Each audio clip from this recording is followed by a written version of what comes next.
Yang paling menarik adalah bagaimana gap year ini objektifnya adalah untuk membina student-student yang bersifat keusahawanan. Cop. Oh, nampak banyak sangat cerita baik ni. Okey, sebenarnya gap year ni, saya rasa bukan akan menangguhkan pengajian, akan menyebabkan kita lambat. Dah lambat lagi menyebabkan kos naik. Okey, kita nampak Okey. tak setuju. Jadi ada macam-macam tapi kupasannya yang lebih menarik malam ni akan bersama dengan tetamu kami yang merupakan Presiden Majlis Perwakilan Pelajar Malaysia di UK Ireland UKEC bersama kami di atas talian merupakan tetamu Muhammad Haris Daniel Muhammad Anwar yang sekarang merupakan melambungkan pengajian dalam bidang kejuruteraan mekanikal di United Kingdom. Selamat datang ke Darah Muda, Daniel. Terima kasih Irfan. Awal ini bila dengar pandangan, ada yang setuju, ada yang tak setuju, tangguh lah, tak elok lah. Apa pandangan Daniel sebenarnya tentang gap year ni? Sebenarnya. Kejap. Kita nampak Haris pakai kemeja ni, bawah tu kain plekat ke tu? Gurau. Maaf, gurau je. Okey, Daniel, teruskan. Okey, so sebenarnya gap year ni dia berbeza sedikit berbanding gap year di UK dan gap year di Malaysia. So saya rasa perbezaan pertama yang ketara ialah mentaliti dan persepsi masyarakat ataupun pelajar itu sendiri. Sama ada mereka boleh terima ataupun gap year ni diterima umum oleh masyarakat. Sebab seperti yang Faiz kata tadi, orang akan mempunyai satu persepsi bahawa saya akan graduate lambat. So ini hanya akan menangguhkan pengajian saya. Tetapi di UK, ini dilihat sebagai satu peluang untuk pelajar-pelajar mengambil 1 tahun untuk membina diri, character development untuk melalui pelbagai medium lah. Kalau nak buka bisnes, boleh buka bisnes sendiri, boleh cebur bidang kesukarelawan ataupun boleh melakukan aktiviti-aktiviti yang lebih bersifat pivot. Contohnya saya sebagai mechanical engineer di Imperial College London, universiti lebih bersifat akademik daripada memberi skill-skills teknikal kepada pelajar-pelajar ini. So ada peluang lah kalau kita ambil gap year ini, kita ceburi industrial experience di mana kita pick up all this. Okay, saya faham Haris. Okey, bila Haris Daniel mengatakan kita nak menambahkan kemahiran atau mencuburi bisnes, bila kita mencuburi bisnes tu, mesti duit akan datang. So bila duit datang, mata tu akan dikaburi. So macam mana dah dapat duit, berapa aku nak belajar kan? Dah lah setahun tau Ain, Ifan, setahun tau gap. Macam mana betul-betul kita nak laksanakan gap year ni? Apa komen Ifan mengenai kabur mata? Komen Daniel. Alamak, maafkan saya. Okay. Tak apa. Okay. So bagi saya tidak menjadi masalah jikalau mereka ambil gap year ni, ceburi bidang bisnes dan bisnes mereka berjaya. Tak salah untuk mereka teruskan dahulu dengan bisnes mereka sehingga bisnes mereka stable. Kemudian sambung pengajian ataupun pelajaran mereka seperti contoh Mark Zuckerberg yang diberikan tadilah oleh Faiz dan Irfan. So tidak menjadi masalah jikalau mereka ingin memanjangkan lagi gap year kerana tak berebut pun nak masuk dalam alam pekerjaan. Kerana once kita habis universiti, habis di situ sahajalah kita akan masuk ke alam pekerjaan selama-lamanya. So peluang orang lain-lain lainlah. Jadi Daniel, jika kita lihat isu yang paling ditakuti oleh para graduan, keluar universiti lepas tu takut dengan tak ada kerja. Tak ada kerja sebab apa? Majikan perlukan seseorang yang ada skills, ada kemahiran. Tapi disebabkan bila kita berada di universiti, kita hanya belajar teori, praktikal sekejap sahaja. Jadi adakah sebenarnya jika kita memaksimumkan penggunaan gap year ini dengan sebetulnya, ia mampu memberi nilai tambah kepada penuntut atau student tersebut? Boleh, ya. So kalau saya nak bagi nasihat lah kepada pelajar-pelajar di luar sana, kalau ambil gap year ni, janganlah guna untuk melancong saja. Seharusnya memang kita kena pick up skills ni yang kita tak boleh fully pick up dekat universiti. Sebab kat universiti kita ada coursework, ada assignment, ada exams. So ada banyak benda-benda lain yang kita perlu fokus. Kadang-kadang skills ni hanya sebahagian kecil saja daripada alam universiti kita.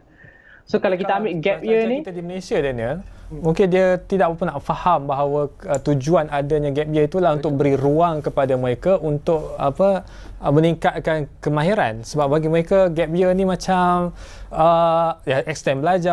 Fahaman pelajar kita di Malaysia ni lah, bila belajar tu 4 tahun kena habis 4 tahun, kena graduate on time. Dia tak boleh lebih daripada masa tu. Apa pandangan? Betul. So seperti yang saya kata tadilah, susah untuk diterima masyarakat umum. Terutama sekali gap year ini akan melambatkan our graduation lah untuk pelajar-pelajar. Tapi pada pendapat saya, this year 2020 ini merupakan masa yang paling sesuai untuk pelajar-pelajar untuk step out of our comfort zone. Kita cuba untuk mengambil gap year ini kerana pembelajaran akan dipindahkan ke talian online. Ya, betul. So untuk pelajar-pelajar yang tak dapat adapt ataupun masih baru kepada perkara-perkara ini, ambil gap year, jangan takut.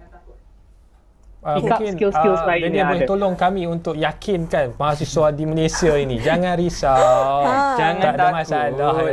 Cuma pahis je kot mungkin tak setuju kan. Tak apa, maknanya tolong kami bagi tahu pada para penonton, gap year is good, gap year is okay. Bukan satu ketakutan aku lambat habis belajar. Tak Mungkin kira- itu yang berada di fikiran dia kan, dilema tak naklah habis study lambat. Jadi macam mana Daniel, kita nak buang perspektif tu daripada kalangan student-student universiti? Saya rasa kalau kita hendak mula untuk push masyarakat untuk menerima gap year ini, kita harus bermula dari akar umbi itu sendiri. So maksudnya dari sekolah menengah, guru-guru perlu mendedahkan kepada pelajar-pelajar bahawa akan wujud program gap year ini untuk pelajar-pelajar universiti ambil bila melangkah ke alam degree ataupun masters lah nanti. So seperti yang saya kata, jangan takut, universiti tak lari ke mana pun. Mungkin salah satu perkara yang boleh meyakinkan pelajar ialah universiti menandatangani satu perjanjian dengan pelajar di mana selepas sahaja gap year tu mereka masih akan diterima ke batch yang seterusnya. Ataupun universiti memberi sesi-sesi counselling ataupun untuk guide pelajar-pelajar ini. Okey, Daniel.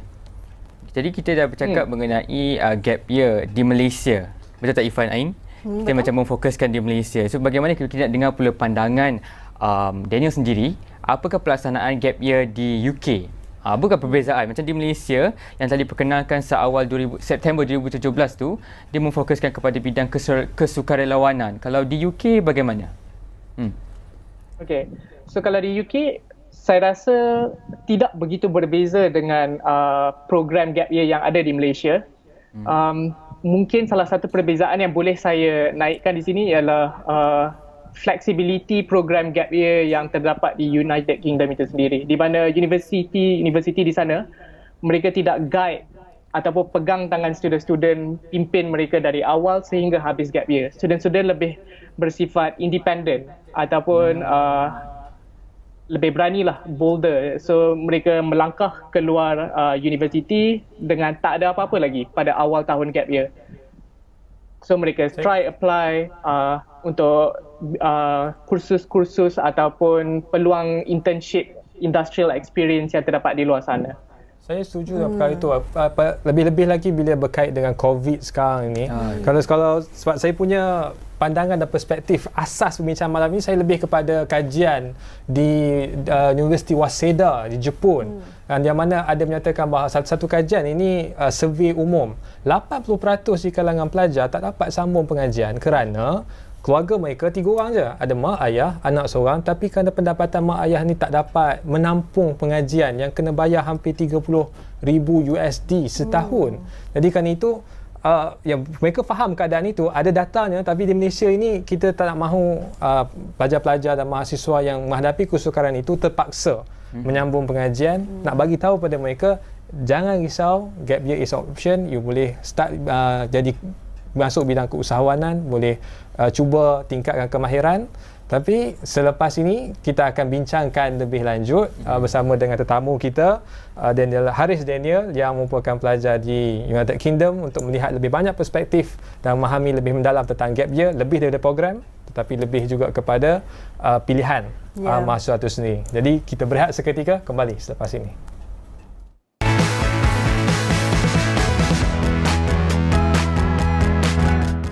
Terima kasih setia bersama kami, Irfan Faruqi, Ain Syuhada dan juga Faiz. Ain, Irfan ni masih lagi rasa dia seorang-seorang lah. Sekejap. Tadi masa kita berskype dengan Daniel kan, majoritinya saya dengar gap year ni baik-baik je, positif-positif je. Tapi sebab kita ada perspektif yang kurang mendapat sambutan lah tentang gap year ni sebab apa. Jadi kita nak tahu daripada segi sudut negatifnya ataupun sudut ataupun benda-benda yang kita kata pro and cons. Consnya apa kan tentang gap year ni? Irfan rasa apa? Kalau saya mungkin cons tu saya extend je sebab saya very positif untuk gap year. Untuk siapa yang nak ambil gap year, dia positif, okey. Okey, bagi Faiz pula kan, kontranya gap year ini sebenarnya kita boleh nampak di sini ialah dari segi momentum pelajar itu. Bukan nak kata apa sebab kita melihat kepada diri sendiri. Faiz melihat dalam konteks Faiz lah kan, ialah kita dah break setahun. Okey, mustahil kita nak ingat balik apa yang dah kita belajar setahun yang lepas. Betul pandangan Faiz dan Ain. Bagaimana pula dengan pandangan tetamu kita? Masih lagi bersama dengan Muhammad Haris Daniel Muhammad Anwar, Presiden MPP Malaysia di UK dan Ireland. Bagaimana? Saudara Daniel, tadi ada banyak cons yang disebutkan tadi. Yang mana anda setuju atau mana yang anda tak setuju? Silakan. Okey, saya setuju dengan Faiz lah sebenarnya. Memang dia akan mengganggu momentum pembelajaran. Sebab awal-awal kita dah lama lah study dari SPM, lepas tu terus kita pergi ke pre-U and then masuk universiti. Tiba-tiba kita nak ambil 1 tahun tanpa buat apa-apa yang bersifat akademik. So itu mungkin boleh menghalang ataupun menjadi kekangan utamalah bagi pelajar-pelajar yang sedang consider nak ambil gap year ataupun tidak. Macam bagi saya sendiri, sebenarnya saya lebih cenderung kepada tidak mengambil gap year sebab saya di bawah tajaan. Tapi saya percaya bahawa jikalau pelajar-pelajar yang di bawah tajaan still tidak menjadi masalah jikalau anda ingin mengambil gap year, kerana kebanyakan company-company ataupun scholarship body yang offer scholarship to the students ni, mereka bersifat terbuka untuk berbincang mengenai apa-apa sahaja yang terbaik untuk pelajar itu sendiri. Satu konklusi, walaupun ada banyak yang saya tak setuju kat situ. Nampaknya tapi ada relevannya. Ada banyak poin-poin yang menarik di situ untuk dibincangkan. Tapi untuk malam ini mungkin kita boleh bersetuju bahawa gap year itu satu ruang yang sesuai bagi mereka yang memerlukan ruang untuk bercuti belajar dan kumpul dan stabilkan balik kewangan. Upgrade tapi skill, kan? Dan bagi mereka yang mungkin berhadapan dengan kebimbangan kalaupun tertinggal silibus itu, so dia orang rasa tak boleh catch up kesukaan sambung juga. So itulah kita kata kita kena fikir panjang sama ada betul-betul ke nak buat gap year ni. Apapun persediaan mental, fizikal, rohani, jasmani tu paling penting. Terima kasih. Betul. Terima kasih pada saudara Muhammad Haris Daniel dan Muhammad Anwar bersama dengan kita pada hari ini berkongsi pandangan berkenaan dengan gap year. So kita mengharapkan supaya ini memberikan satu perspektif baru kepada mahasiswa kita. Ada pros, ada cons, tapi apa pun pilihan itu dasarkan kepada nasihat mereka. Fikirkanlah sendiri. Ya, tapi akhir ni mungkin saya rasa saya masih lagi Irfan ni nak juga dia menang tau. Sebab dalam 2 hari lepas kalau kita lihat akhbar Free Malaysia Today, ada keluarkan kenyataan daripada Vice Chancellor Universiti Putra Malaysia. Katakan gap year ni boleh dilaksanakan tetapi kena fikir dulu. Kena fikir betul-betul tentang gap year. Tapi persoalannya di sini Irfan, sampai bila nak fikir? Sebab kita akan mulakan akademik year yang baru kan dari 14/9 ini. Sebab sekali lagi kebimbangan saya ialah bagi keluarga yang terjejas dengan COVID. Mereka yang dah hilang punca pendapatan, yang dulunya belajar dengan menampung diri belajar dengan kerja part time. Betul. Jadi mereka ini jangan risau. Sekali lagi itu mesej saya. Walaupun 2 orang sebelah saya mungkin tak bersetuju, tapi saya tetap dengan pilihan. Jangan risau. Don't worry. Kalau anda tak dapat sambung semester ni, boleh masuk ke dalam industri, kumpul pandangan, pengalaman dan baru masuk kembali dalam pengajian mungkin 2-3 tahun lagi. Faiz? Betul, kata orang rezeki takkan pernah salah alamat. Kalau betul itu rezekinya, maka peluang itu sudah tersedia. Jadi selepas argumen saya tu, bersetuju dengan saya atau masih lagi dengan pandangan? Masih lagi lalang, kata orang. Macam kita Masih lagi lalang. Budak Okey. muda kan, macam kita takut betul nak buat keputusan yang betul konkret, suka ambil masa sikit. Baik. 30 minit mana boleh cukup. Tapi kalau bagi saya sendiri, jika kita boleh memilih untuk memilih gap year ini, sebab gap year ni bukan satu paksaan, ia option. Kalau nak buat, boleh buat. Tak nak buat, tak apa. Tapi kalau nak melaksanakan gap year kepada diri kita sendiri, perlu fikirkan apa yang nak buat. Jangan hanya kosong-kosong saja. Rugi, nanti hilang fokus, hilang momentum, last-last balik universiti dah tak ingat apa yang belajar. Kiok dah pun. So, yang penting itu ada perancangan, pastikan bahawa maknanya tidaklah ambil cuti saja-saja. Kalau dulu mungkin boleh, cuti berjalan. Yeah. Sekarang ni nak berjalan ke mana kan? Nak keluar Malaysia pun tak boleh kan? Tapi yang paling penting ialah, saya yakin pengajian ijazah sarjana muda itu ada nilainya tersendiri. Anda kena sambung belajar, dapatkan CJ itu memandangkan dah pun bermula. Tetapi apa pun, kalau pun berhadapan dengan kesukaran, seperti saya sebut tadi, mungkin soal kewangan atau keluarga ataupun masalah yang pelbagai, jangan risau.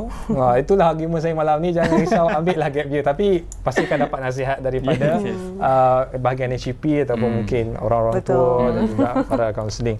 Jadi untuk akhir ini, kata-kata akhir. Kata-kata akhir. Silakan, Keputusannya bukan di tangan kita. Yes.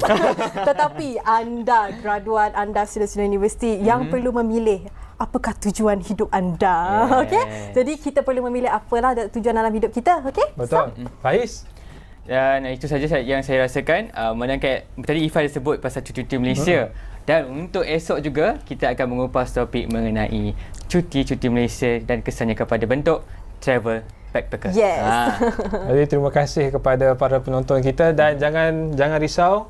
Darah Muda, inilah wajahnya, wajah-wajah baru dengan topik-topik yang lebih menarik. Kita akan panggil bukan sahaja di kalangan mereka yang punya profil di peringkat masyarakat, tapi sekiranya anda ingin berkongsi pengalaman, berkongsi pandangan, boleh ikuti kami secara di atas media sosial bernama TV, di Instagram, di Facebook dan juga di YouTube. Dan boleh tengok juga kembali, mana tahu seronok tengok muka Faiz dan Ain ni, boleh tengok rakaman kami di media-media sosial bernama.